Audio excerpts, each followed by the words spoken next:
We have already done a few sentences at the beginning of this canto earlier, but we'll quickly go through them again and then proceed further. Her husband's corpse on her forsaken breast. So that we have seen the complications involved about this line, whether it is breast or whether it is lap and all that. Forsaken breast, forsaken, helpless, which cannot be really overcome by any means easily, forsaken breast. Why forsaken breast? Because Savitri is still human, the whole scene is human scene, and human power, human effort is not really worthy of making such a big event in the life of somebody. You just accept it, you can't help it, you just succumb to it. And therefore, it's forsaken breast to see, because Savitri is still, in that sense, human at this point. Her full power, her full divinity has not yet stood up for action. So, for human Savitri, it is a forsaken breast from the triangle. She measured not her loss with helpless thoughts. Measured not thoughts. Now, this is important again in the sense that in the Life Divine and many other places, Sri Aurobindo speaks of mind as a measurer. Mind brings measure to things. In a certain sense, it limits things. Therefore, what can a limiting mind really do in the event of a death of that kind, you see? She measured not, something is awakening her, and no, it is not by mind, not by thought that I can really meet this particular situation now here, nor rent with tears the marble seals of pain. Now, this is a very complicated phrase. Nor rent with tears the marble seals of pain. In plain language, what it means is Savitri cannot do anything. Savitri just must accept death. That is what normally all of us will do. Maybe you will weep, you will cry, you will shout, you will do all kind of tantrums and all that thing. And finally, the whole thing will quieten down and nothing will happen, that thing you see. But in the case of Savitri, she is not measuring the moment with the marbles, rending the moment with the marble seals of pain. Tears rending the seals. Basically, what means tears rending the seals. Marble seals is in a way a kind of a technical phrase. When people work with marble, they use certain kind of solutions, joining, doing certain things like that, you see. They form seals, marble seals.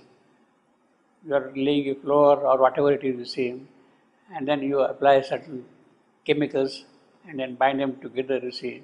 So not by tears she is going to rend those marble seals. Seals of pain, of course, here. Now, we have to see a kind of a chemistry which is there. Can the chemicals of the tear rend the solutions which bind the marbles?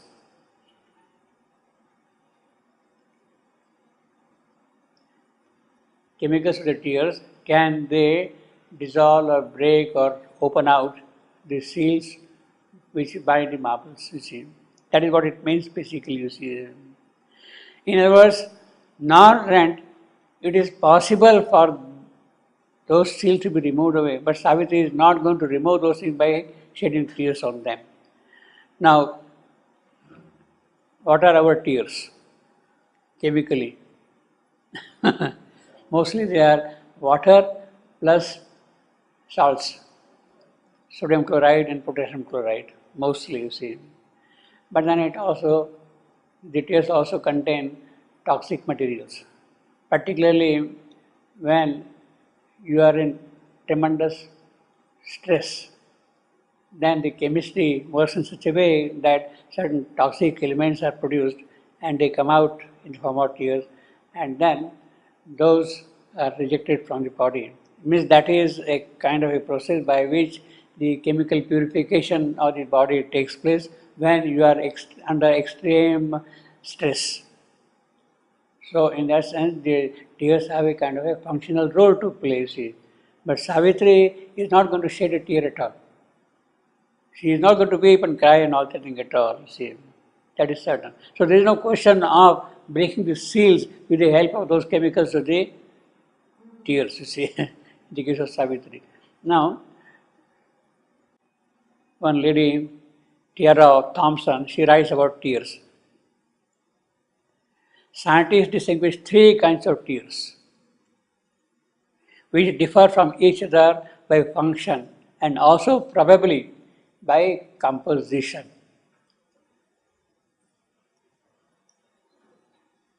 Basal tears actually form continuously, so it keeps on happening all the way. It's a kind of a washing of the eye, you see. We don't experience these minute secretions as tears because they don't ball up as we are used to tears doing. So when a child weeps or a lady under duress weeps and cries like that, then those balls form, you see, those droplets form. Instead, every time we blink, our eyelids spread the basal solution out over the surface of our eyeballs. Basal tears keep our eyes lubricated, important in preventing damage by air currents and bits of floating debris.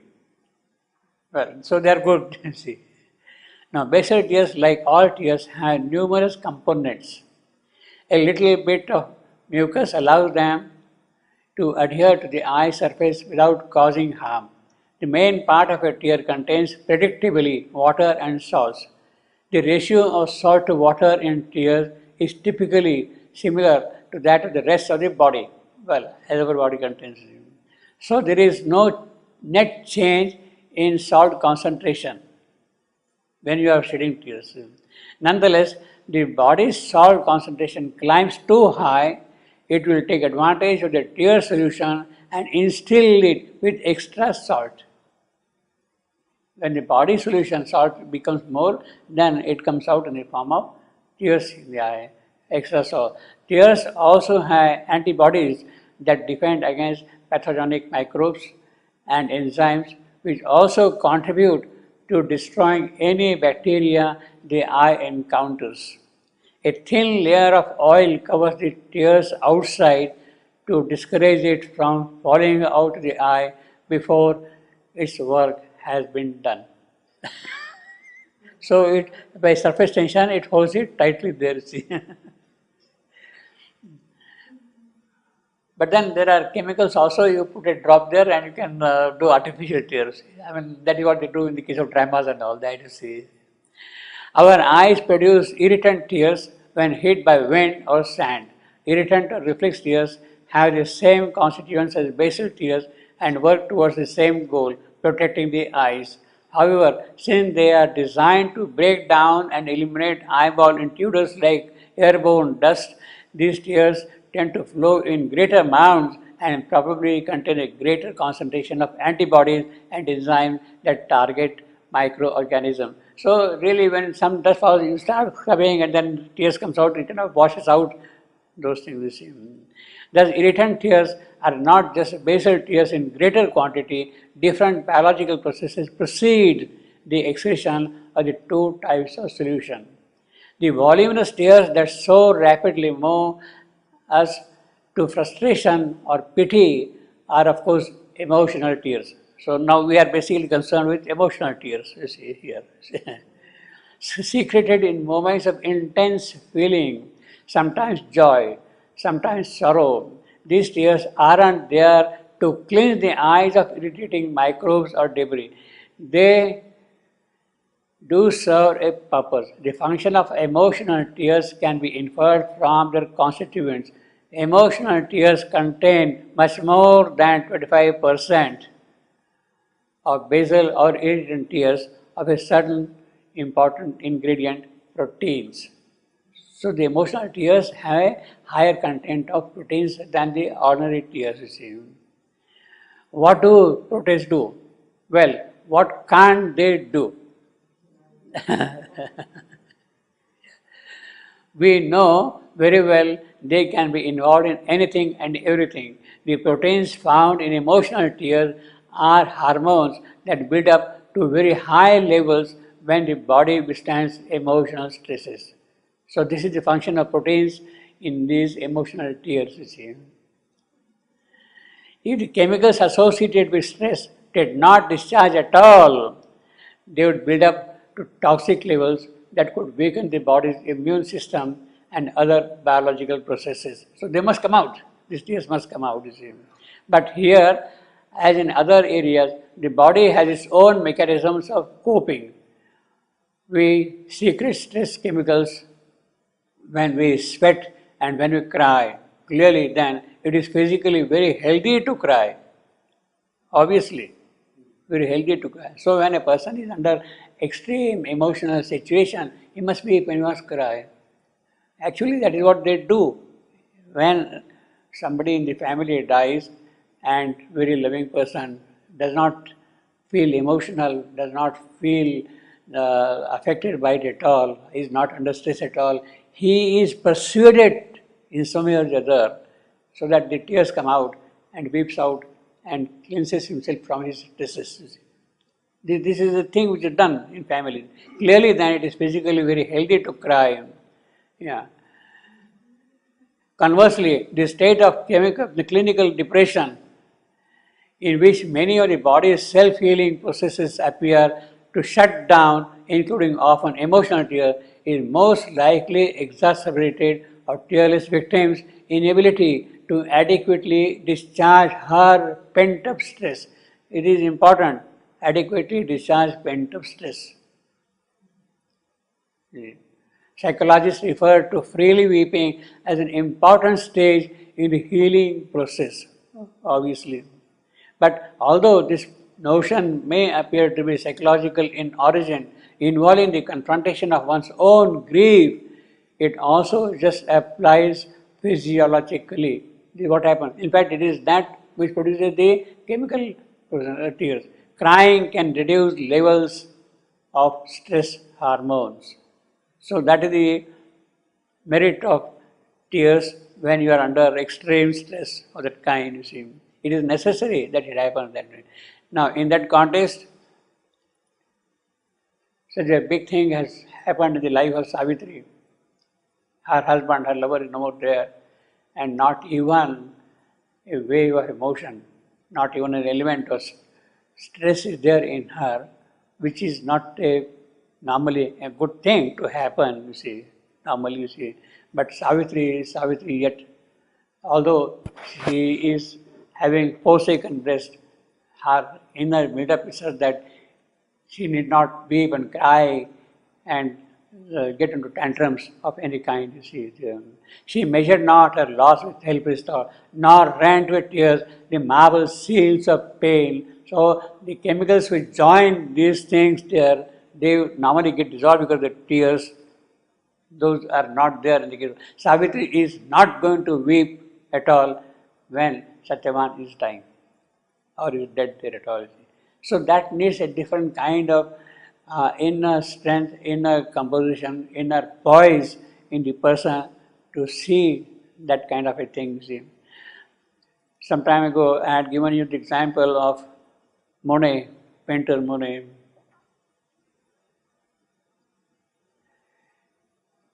His wife was lying in the deathbed. He's just dead. Normally, an emotional person, a sensitive person, what he do?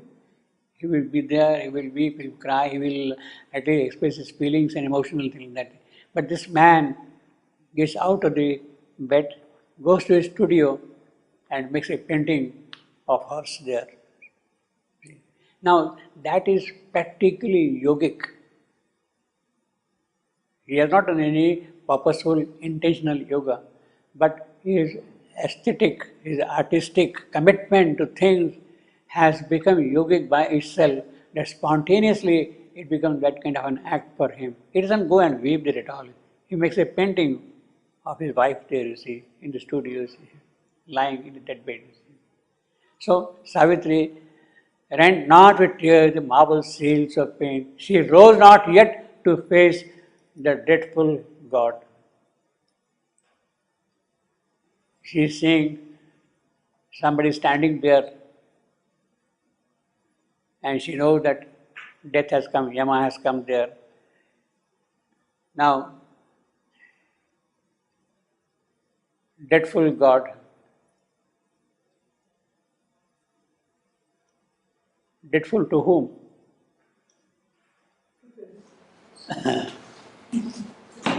Yeah. Dreadful to whom? Human. Pardon? Human. For her? All of us. Is it for her? Is it dreadful to her? For human Savitri. Certainly he is not dreadful to her. Huh? She rose not. She sees this God is there, dreadful God is there. Now, does it mean that Savitri is looking at the dreadful God there? No. She is not looking at the dreadful God. The dreadful God is there because at this particular moment, although there is a kind of a yogic poise in Savitri, she is able to control all her stresses and weeping and crying and all that kind of a thing, yet she has that element of human in her, and that human element in her sees that person as a dreadful God. Savitri is well poised, composed, all that kind of a thing at the moment. There is no problem about that, you see. Because she is not measuring the loss with her thoughts, she is not going to weep and cry and that kind of a thing, you see. Yet she sees the dreadful God there. Because she is still, at that particular moment, her full divinity, her full power has not emerged to meet the dreadful God. The moment it comes, he is no more dreadful to her. He will not be dreadful to her. Over the body she loved, her soul leaned out in a great stillness. You see, this is the great stillness, without stir or voice, as if in her mind had died with Satyavan. But still, you see, there you are, he says, but still the human heart in her beat on. Mind is dead.